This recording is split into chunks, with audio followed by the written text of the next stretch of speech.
House Republicans approved a budget framework allowing Congress to rework both existing and future government spending. The measure has already been approved in the Senate and now heads to committee, where Republicans will try to pay for President Trump's agenda, cut spending, and make his 2017 tax cuts permanent.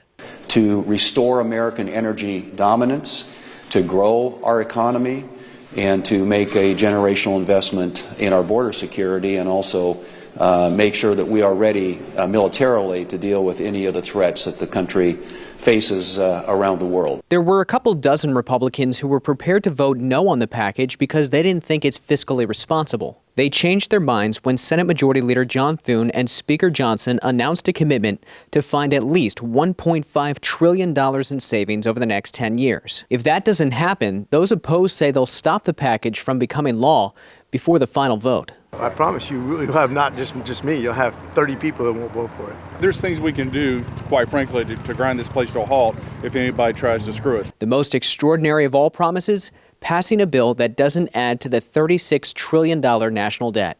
And most importantly for me, a commitment from the leadership of the House that we will not put a bill on the floor of our chamber that adds to the national debt, which is a deferred tax on our children. Democrats released a Congressional Budget Office report Thursday morning that showed making the Trump tax cuts permanent could add $52 trillion to the national debt over the next 30 years. The party is unified in its opposition to the Republican budget. It's about demolishing the way of life for people who receive and are helped by Social Security, Medicare, and Medicaid. And so, yes, this is absolutely paving the road, because if you notice, they sure as hell aren't going after waste in the Pentagon.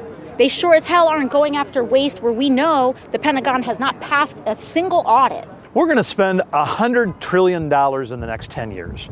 The idea that we can't cut $1.5 trillion out of that $100 trillion without pushing grandma off the cliff is a degree of misinformation and lying to the American people coming on the other side of the aisle that I think is really irresponsible. Republicans say they want to cut waste, fraud, and abuse and add work requirements to certain government programs like Medicaid. If they try to cut benefits, members say they'll sink the package. Many of us have said we're not going to support something that lowers the reimbursement rate for states like mine, New York, and we're not going to support any people being removed from traditional Medicaid. It's as simple as that. I'm Ray Bogan for Straight Arrow News. For more reporting, download the SAN app.